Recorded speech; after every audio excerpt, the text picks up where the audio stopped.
10 põhjust, miks asjade kirjutamine, eesmärkide seadmine muudab sinu elu.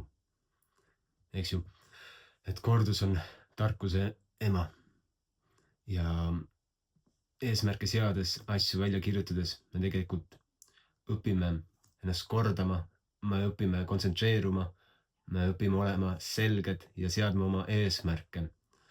Et viimase paari aasta jooksul mu elus on toimunud tohutu suur muutus, et ma olen hakanud hästi selgelt välja kirjutama, mida ma tahan, mida ma soovin ja mida ma teen. Ja need kõik kirjutamised annavad sellise võimsa energeetilise laengu. Kas või eelmine nädal ma kohtusin väga mitme, väga jõuka inimesega, et arutada projekte ja ma ei jaga seda sellepärast, et uhkustada, vaid sellepärast, et ma ise olen ka hämmastuses.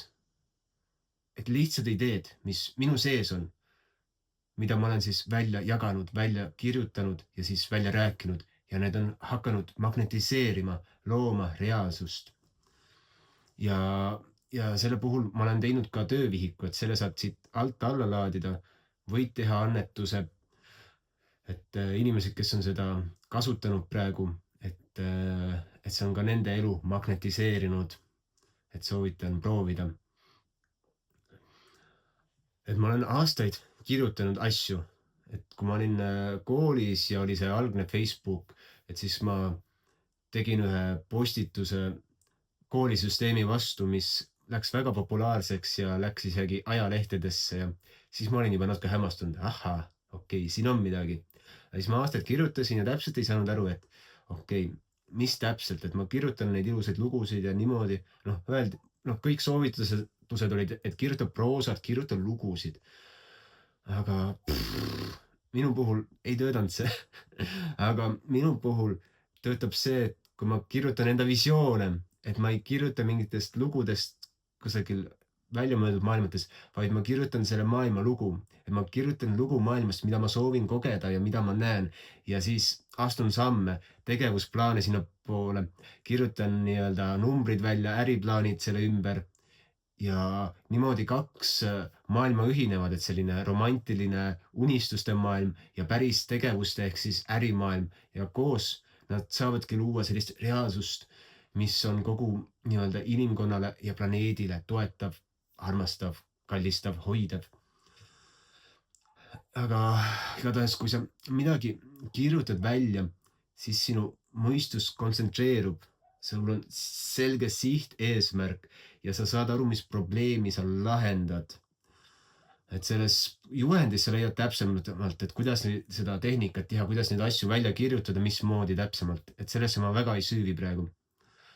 Aga just see, saame aru, et ahah, see on see nii-öelda eesmärk, see on see soov, mida me siin täidame ja see on see visioon, mida ma siin endast välja annan.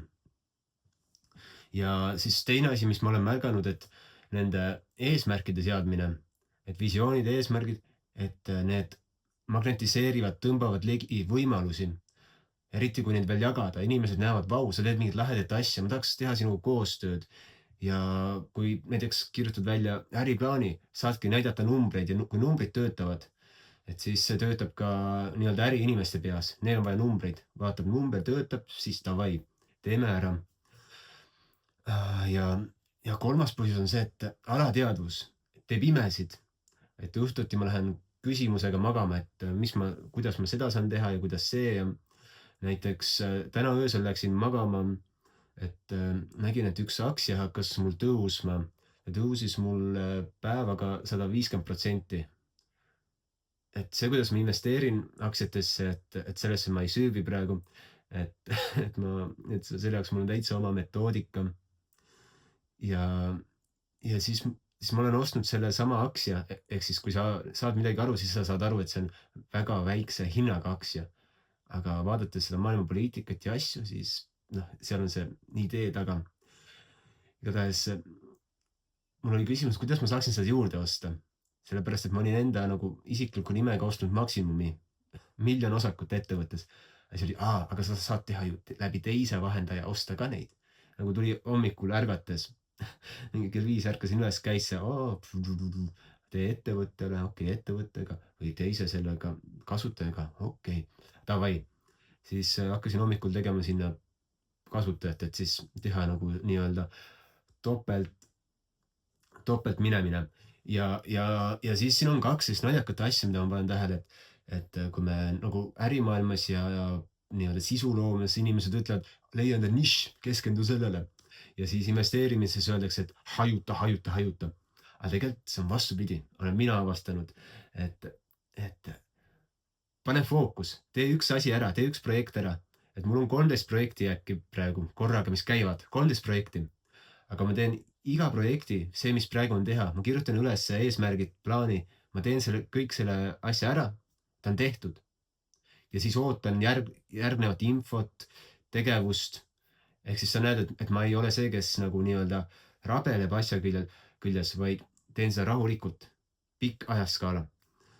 Ja siis, mis ma ütlesin, et üks asi oli see, et jah, et see nišš ei pea olema konkreetne nišš, vaid hoopis sinu iga tegevus on konkreetne fookus, hajutatud fookus, võiks öelda, et teed ühe asja ära, siis teed selle teise projekti ühe asja ära ja saad kõik väga kiiresti, väga efektiivselt tehtud. Ja siis selle investeerimisega, et nii-öelda väikseid summasid, et võid panna nagu hajutatult ja kasvab ja ikka tore. Aga tegelikult kuidas väga paljud ettevõtted ja ettevõtjad toimivad, nad leiavad ikkagist mingi nagu sellise kullakaevanduse. Et nüüd võib-olla saad aru, et see aktsia mul ongi kullakaevandus, eks ju. Aga ei pea olema kullakaevandus sõna otseses mõttes, aga nad leiavad mingi asja, mille numbrid räägivad seda, et seal on nii suur potentsiaal, alati mingi risk, eks ju, alati on võimalus kaotada. Tal on nii suur kasvupotentsiaal ja tema kõik need baasnäitajad näitavad, et okei, ta ei ole pankrotti minemas, ta on toimiv ettevõte. Noh, vaatad, kõik teed selle uuringu ära ja siis ja investeerides või tehes mingit ettevõtlusprojekti, et siis toimuvad need suured kasvud. Ja siis, kui on see loodud, see nii-öelda mammona, siis hajutatakse teda. Et käib just täpselt vastupidi. Number 4, et mälu teeb imesid, et kui me oleme kõik asjad niimoodi välja kirjutanud, siis me mälu hakkab tooma esile neid meie eesmärke ja asju.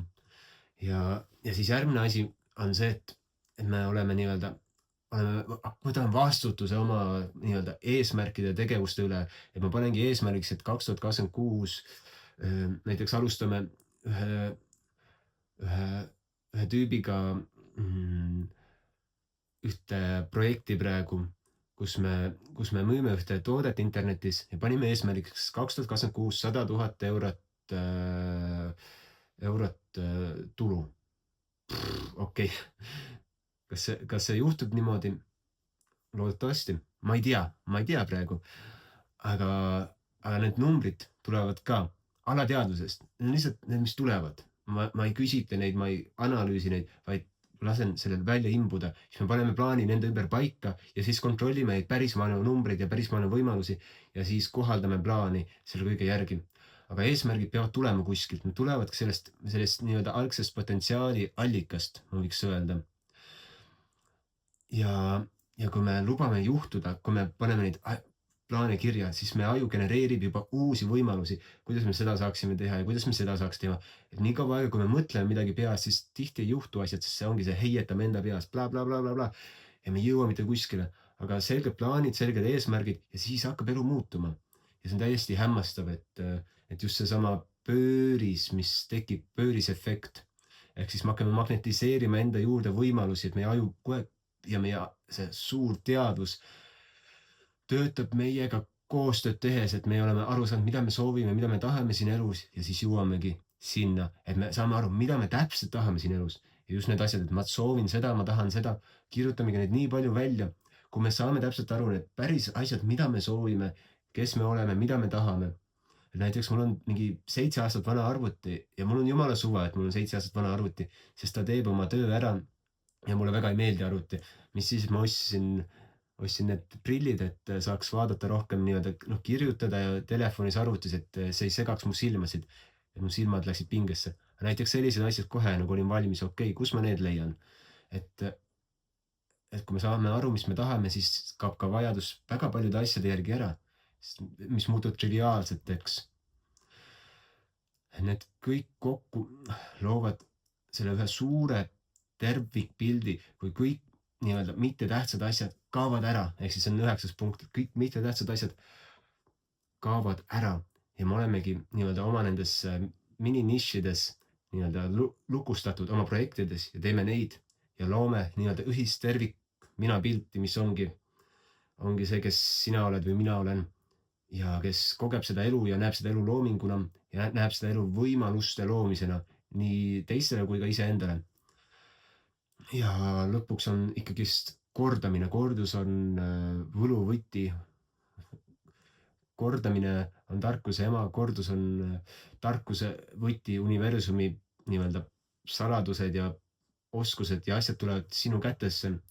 Kui sa kordad oma eesmärke, kui sa kordad oma ideid, sa nii-öelda kasvatad neid järjest suuremaks, kasvatad neid välja ja arendad, ehitad sellise tervikliku maailma nägemuse ja lõpuks elu muutub ja kannab sind täiesti uskumatul viisil. Vot sellised mõtted. Ehk siis sa pane jälgimisluppu, et mul on nüüd eesmärk saada 500 jälgijat täis, 15 tükki on puudu äkki. Vot ja aitäh, et kuulasid ja näge.